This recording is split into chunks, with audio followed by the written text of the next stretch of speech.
জীবনটা টক ঝাল মিষ্টি আর তেঁতোর এক সুন্দর কম্বিনেশনে তৈরি। কিন্তু আমরা বলার সময় মিষ্টিটা বলতেই বেশি ভালোবাসি, শুনতেও বেশি ভালোবাসি মিষ্টি মিষ্টি কথা। আর খাওয়ার সময় এই রকম টক মিষ্টি খেতে ভালোবাসি। তবে এই রকম টক মিষ্টি খাওয়াটা কিন্তু সব সময় নয়, সেটা মাঝে মাঝে।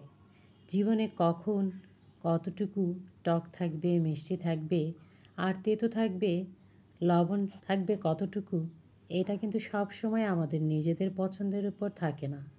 সময়, সংসার, সম্পর্কগুলো জীবন নামের থালাটাকে এক একবার এক একভাবে সাজিয়ে দিবে। কখনো আপনার পছন্দে, কখনো বা পরিস্থিতির পছন্দে। এটাকে আপনার মানতেই হবে। নারীর কাছে সংসার এক স্বপ্নের ক্যানভাস। জীবন নামক থালায় এই সংসার নামক ক্যানভাসটির অবস্থান বিশাল এক জায়গা জুড়ে। নারীর কাছে সংসার যেমন সুখের স্বপ্নের ক্যানভাস, সেখানে সে মায়া মমতা দিয়ে প্রতিদিন নতুন নতুন স্বপ্নগুলো আঁকতে থাকে। প্রতিটি পেজে, প্রতিটি অধ্যায়ে নতুন নতুন ছবি আঁকে। এখানে ভালোবাসা থাকে, পরিশ্রম থাকে, মেধা থাকে, থাকে আপনজনদের নিয়ে নতুন নতুন স্বপ্ন। প্রতিটি ক্যানভাসকে রঙিন করে তুলতে তাকে দিতে হয় অক্লান্ত পরিশ্রম, সীমাহীন ধৈর্যের পরিচয়, বিরামহীন ভালোবাসা। সবসময় যে ভালোবাসা নরম হয় এই রকম নয়। সংসার, সন্তান সব কিছু ম্যানেজ করতে কখনো কখনো ভালোবাসার রূপ নেয় অনেক কড়া ভাষায়, আবার কখনো বা মিষ্টি মিষ্টি টক, আবার কখনো শুধু মিষ্টিতে। প্রয়োজনে যখন হয় তখন কিন্তু তেতোতেও বাদ যায় না। তাই জীবনে যতটুকু শেখার, সময়ই আপনাকে শিখিয়ে দিবে। যুদ্ধ আপনাকে যা শেখায়, ভালোবাসা আপনাকে তা শেখাতে পারে না। আর ভালোবাসা আপনাকে যা দেয় যুদ্ধ করতে, তা আপনাকে শক্তি যোগায়।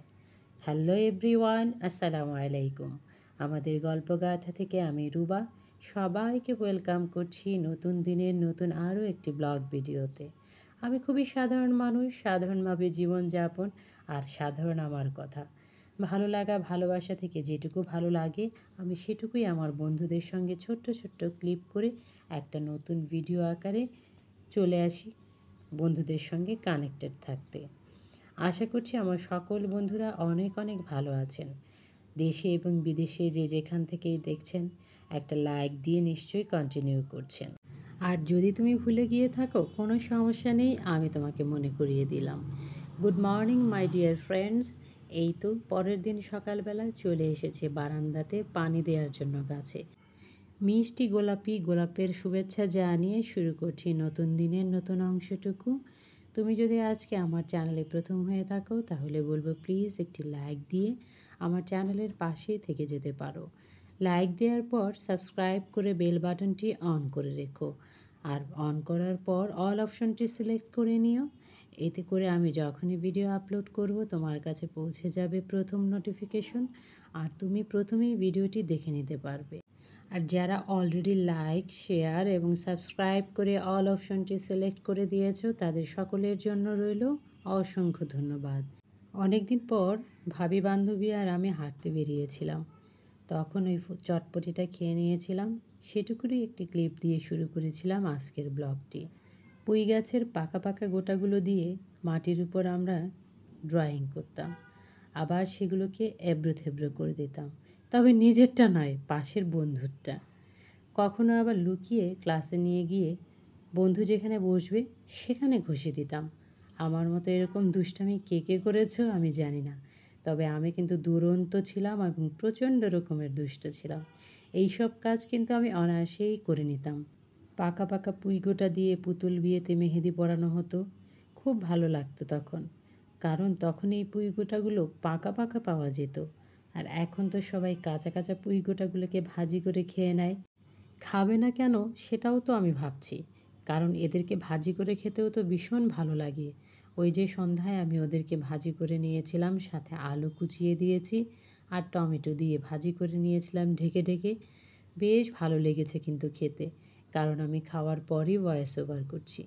গল্প করতে করতে আমি কিন্তু আমার সেকেন্ড বেডরুমটাকে গুছিয়ে নিয়েছি। আমার বড় ছেলের রুমটাকে চাদর চেঞ্জ করে নিয়েছি। চাদর চেঞ্জ করার আগে ফ্যানগুলো মুছে ফার্নিচারগুলো মুছে নিয়েছি। গল্প তো চলছে, কাজও চলবে। তার সঙ্গে আমার বন্ধুদেরকে সেই পুরনো রিকোয়েস্টটি আরও একবার করে নিচ্ছি। প্লিজ তোমরা যদি এখনও লাইক দিতে ভুলে গিয়ে থাকো তাহলে ছোট্ট একটা লাইক দিয়ে শেষ পর্যন্ত কন্টিনিউ করবে। এটা আমার আসলে অনুরোধ নয়, এটা আমার বন্ধুদের উপর আমার বিশ্বাস। কারণ ইউটিউবে কাজের প্রধান মাধ্যম হলো এই বিশ্বাস আর ভরসা। বিশ্বাস আর ভরসা নিয়ে এখানে সবাই কাজ করে। তোমার একটা লাইক এই লাইফস্টাইল ব্লগ দেখতে ভালোবাসে এমন ভিউয়ারের কাছে পৌঁছে যেতে সহযোগিতা করবে। রুমটাকে ডিপ ক্লিন করে বেডশিটগুলো চেঞ্জ করে আমি তো চলে এসেছি নাস্তা বানাতে। এখানে রুটিগুলো বানিয়ে নিয়ে ঠান্ডা করার জন্য রেখে দিয়েছিলাম। আজকের দিনটি বেশ অলসতা আর ব্যস্ততা মাখা ছিল। রমজান মাসটা চলে যাওয়ার পর শরীরটা কেমন যেন অলস হয়ে গিয়েছে। পুঁইগুঁটাগুলো ভাজির সঙ্গে আমি কিন্তু মুরগির গলা, গিলা আর দুটো বেস্ট পিসকে ছোট ছোট করে কেটে দিয়ে ভুনা করে নিয়েছিলাম। রাতে ভেবেছিলাম সকালে উঠে এরকম গরম গরম আটার নরম রুটি আর সেই গলা গিলা ভুনা দিয়ে সবাইকে নাস্তাটা দিয়ে দিব, কিন্তু এখনও কেউ ঘুম থেকে ওঠেনি। মানে হলো আমার ছেলেরা এখনও ঘুম থেকে ওঠেনি। তো ওরা যেহেতু ওঠেনি তাই আর সেই গলাগিলোগুলোকে গরম করতে ইচ্ছে করছিল না। আমি নিজের জন্য একটু চটপট মেয়োনেজ দিয়ে স্যান্ডউইচ বানিয়ে নিয়েছি। সাথে যোগ করে দিয়েছিলাম একটা ডিম পোস্ট করে, আর যে সালাদ কেটেছিলাম টমেটো আর শসা দিয়ে সেইগুলো।